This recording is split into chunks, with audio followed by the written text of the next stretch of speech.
আবারও মানবিকতার এক অনন্য নজির গড়ল শেখ ফাউন্ডেশন।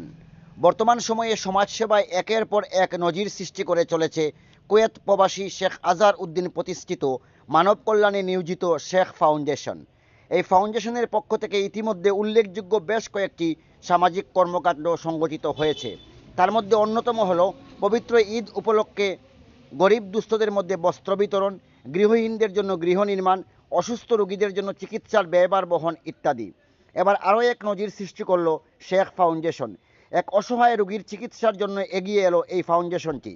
পূর্ব ইরানি গ্রাম পঞ্চায়েতের বাসিন্দা দরিদ্র সীমার নিচে বসবাসকারী তৈয়ব আলী দীর্ঘদিন থেকে উনার গলায় টিউমার ধরা পড়েছে, কিন্তু অর্থের অভাবে অপারেশন করতে পারছিলেন না। অবশেষে এই ব্যক্তির অপারেশনের জন্য এগিয়ে এলো শেখ ফাউন্ডেশন।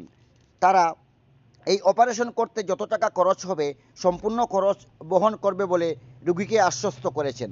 প্রাথমিক পর্যায়ে আজ 20,000 টাকা এই অসহায় ব্যক্তির হাতে তুলে দেওয়া হলো।